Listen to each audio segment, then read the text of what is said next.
Aujourd'hui, je vais vous proposer de réaliser un effet qu'on voit souvent qui s'appelle l'effet de parallaxe. Donc la première chose à faire lorsqu'on part de la photo comme ça va être bien, de séparer le sujet que l'on veut avoir au premier plan du fond en lui-même. Pour cela, bien, on va faire une sélection de pixels sur la photo. Il y a plusieurs outils de sélection. On a commencé à en voir l'autre fois. Il y a les sélections rectangulaires ou bien elliptiques, etc. Il y avait la sélection en lasso polygonal. Il y a un lasso à main levée, lasso tool. Et il y en a un qui est très pratique dans le cas qui nous intéresse pour détourer très rapidement un sujet. Ça va être le magnétique lasso. Le magnétique lasso, eh bien, c'est un outil qui va nous permettre de suivre assez grossièrement, on va dire, de suivre grossièrement le sujet. Mais comme il y a une analyse autour de l'endroit où on se trouve, il y a une analyse des pixels pour détecter des changements de couleur. Et donc le lasso magnétique va suivre de façon un peu magnétisée les changements de couleur, les transitions au niveau des pixels. Donc, ce qui va nous permettre assez rapidement de détourer le sujet de son fond.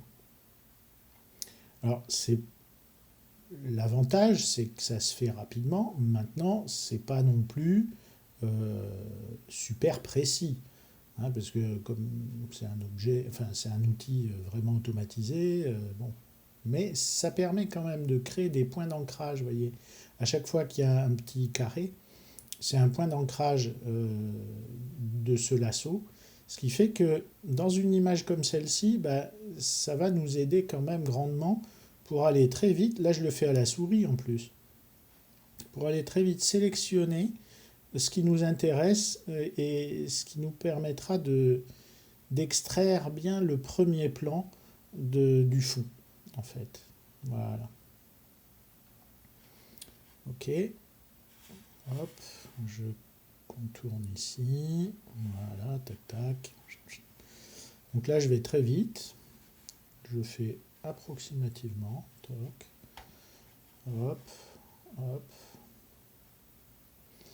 À savoir que le détourage, comme ça. Alors, si je suis un petit peu perdu, j'appuie sur la barre d'espace, je relâche et hop, je continue. Voilà, toc, je me recentre en quelque sorte. Voilà, donc je relâche, hop, et ça ferme ma sélection. Alors, oui, il y a des petits défauts, effectivement, c'est pas génial, mais en très peu de temps, j'ai quand même assez rapidement fait le tour du sujet. Je peux zoomer arrière pour voir où j'en suis, et on voit que bon, c'est quand même pas si mal. Alors, pour ce premier jet de sélection, je vais créer un nouveau calque, hop, et je vais remplir cette sélection avec une couleur. Je peux mettre du rouge, bon, moi j'ai l'habitude de faire avec du rouge. Et pour remplir toute la sélection d'un seul coup, soit je viens ici lui dire faire un fill, donc un remplissage, avec la couleur du premier plan par exemple, foreground color, donc le rouge que je viens de sélectionner, je peux faire comme ça, ou bien je peux aussi prendre le pot de peinture, paint bucket ici, le pot de peinture, et puis je clique à l'intérieur de cette sélection, pof, et ça va remplir également toute la zone. C'est au choix. Une fois que j'ai peint la partie sélectionnée, je peux la désélectionner. CTRL D, voilà. Donc je me rends compte quand même, en zoomant, qu'il y a des petits défauts. Alors je vais pouvoir, en réduisant ici l'opacité, pour voir de quel côté se trouve le défaut, eh bien je vais éditer ce layer de sélection avec un outil de peinture. Donc je vais prendre le hardness au maximum, la taille je la baisse un petit peu, et puis je vais rajouter un peu ici de sélection, voilà, toc toc. Toc. Ici je me rends compte que bon, j'ai un peu rogné, donc je repeins par-dessus. Et en gros je peins en rouge toutes les parties que je souhaite garder en avant-plan. Vous voyez, donc là, hop, un peu les cheveux. Ouais, on a été un petit peu dur, on a un petit peu coupé les cheveux du sujet, donc voilà, hop. L'idée c'est de créer comme ça un masque du sujet d'avant-plan pour le décoller du fond. Donc hop, voilà. C'est pas la peine d'être hyper précis, on peut de toute façon être un peu plus large pour être bien sûr de prendre tous les pixels du sujet. Hein. Il vaut mieux être un poil plus large que de rogner sur le sujet. Voilà. Donc pour cela, hop, voilà, là je peins également, il y avait un petit morceau manquant, hop, voilà, comme ça. Et puis sur le sol, hein, je me rends compte ici sur le sol, soit je me fais un lasso également polygonal pour aller très vite, je vais faire hop, comme ça, hein, tac tac tac, voilà. Il y a un petit bout de branche, tac, double clic et on fait fill avec le foreground color. Pof. Une fois que on a dissocié le personnage du fond, alors je me rends compte qu'il peut y avoir des zones dans le premier plan qui devraient être dans l'arrière-plan. Là, par exemple, il y a un trou dans le masque, donc je vais le découper. Je peux le faire avec le lasso polygonal, très rapidement comme ceci.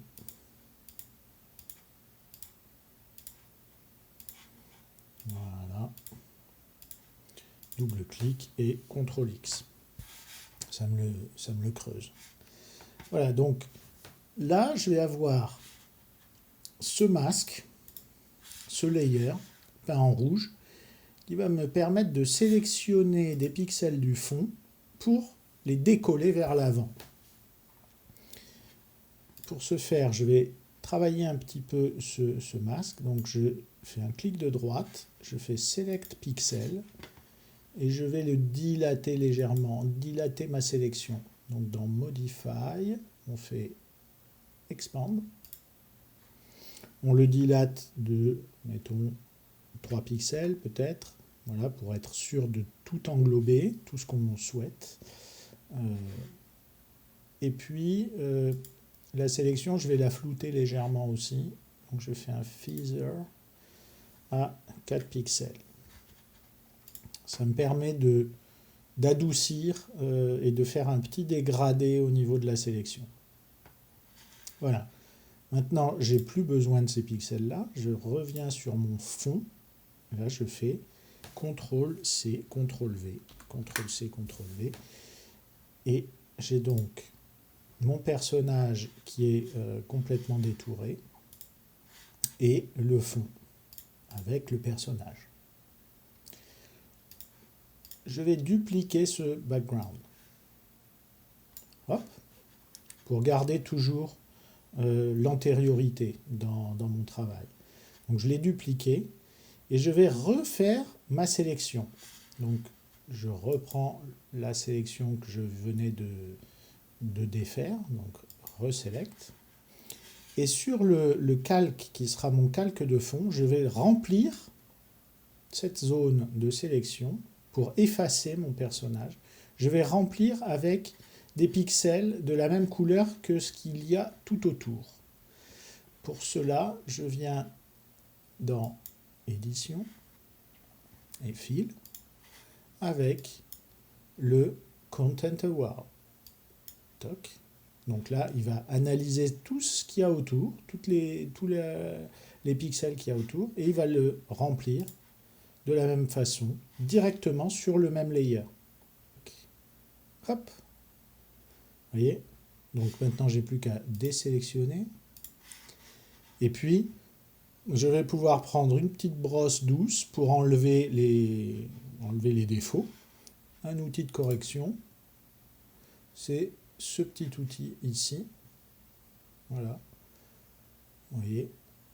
Avec cet outil de correction, donc je vais le mettre de façon très très douce, comme ça, assez grand. Voilà. Et puis, je vais zoomer pour enlever les artefacts. C'est-à-dire que toutes ces petites zones là où la sélection n'était pas forcément très très bonne, là je peux les enlever comme ça avec cet outil. Avec des petits coups de pinceau. Et hop. Là aussi, il prend en compte tous les pixels qui sont environnants pour repeindre de la même manière le fond. Voilà, toc toc. Bon, c'est pas la peine d'être super précis parce que de toute façon,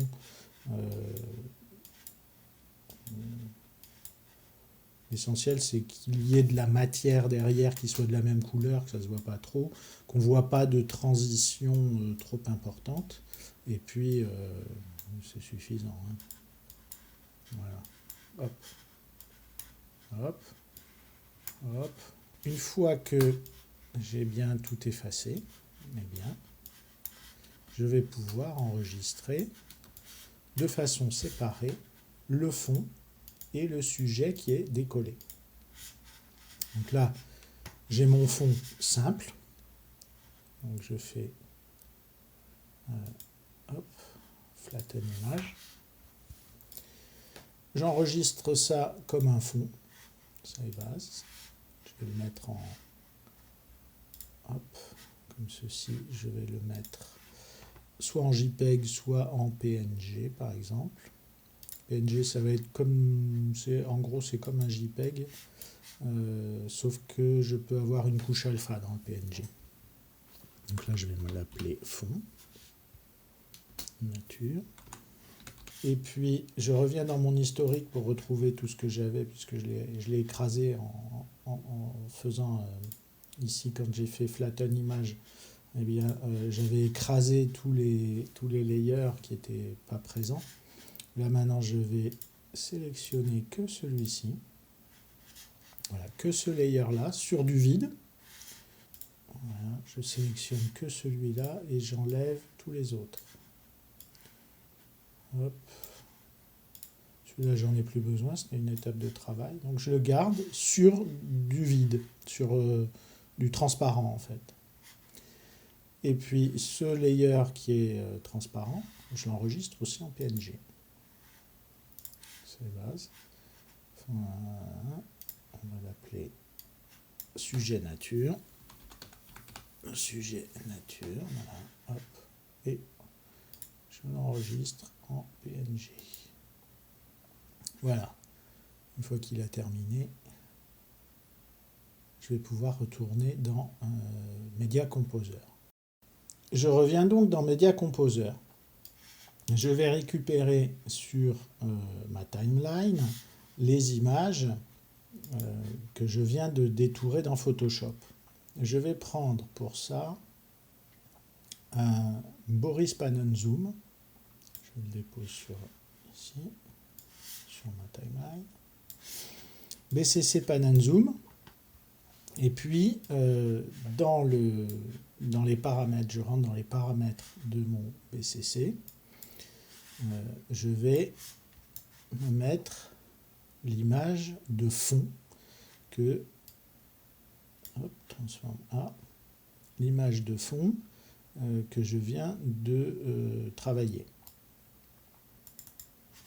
Dans mon répertoire de travail, je prends l'image qui s'appelle fond nature, ce que j'ai créé tout à l'heure en PNG. Hop. Là, on se met à 0. 0, 0, 100%. Une fois que j'ai fait ça, comme mon image est coupée en deux, j'ai un fond et puis son sujet, eh bien, je vais dupliquer cet effet sur la piste supérieure. Donc je le prends, je le pose au-dessus. Lorsque je rentre dans les paramètres de l'effet du dessus, je vais juste changer ma source et prendre le sujet uniquement. Je fais ouvrir, voilà. Et donc, là, j'ai bien indépendamment le fond, ici, sur la V1, et puis le sujet sur la V2. Si je m'amuse maintenant à créer une animation entre le début et la fin du plan sur le fond. Si par exemple je zoome légèrement, eh bien je vais pouvoir zoomer différemment sur l'avant-plan, le sujet, et sur le fond. Donc, je vais commencer par faire le fond. Je rentre dans les paramètres.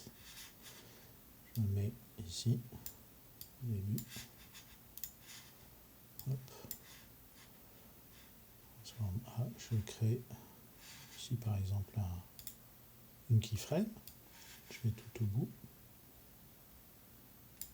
Une autre keyframe. Et je fais un scale. Voilà.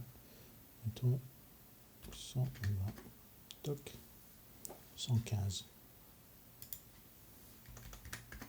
Toc. Voilà. Par exemple comme ceci. Là, je joue que sur l'arrière-plan. Ben maintenant, je vais jouer un peu plus sur l'avant-plan. Donc, je viens sur la piste V2, je rentre dans les paramètres, je vais au début de mon plan, je fais un marking, je vais à la fin, là où j'étais tout sur le plan du dessous, et je fais un 120 en scale. Même 125. Et puis je vais descendre légèrement comme ça. Voilà. Je zoome un peu plus. Et on va le décaler légèrement sur le côté comme ça. Voilà. Hop. Résultat. Voilà. Voilà ce que ça donne. Donc on a l'avant-plan et l'arrière-plan qui n'ont pas la même vitesse d'animation. Et on a le fameux effet de parallaxe. Ok. On peut rajouter des éléments visuels pour renforcer cet effet de parallaxe. Je rajoute par exemple une piste vidéo, un lens flare,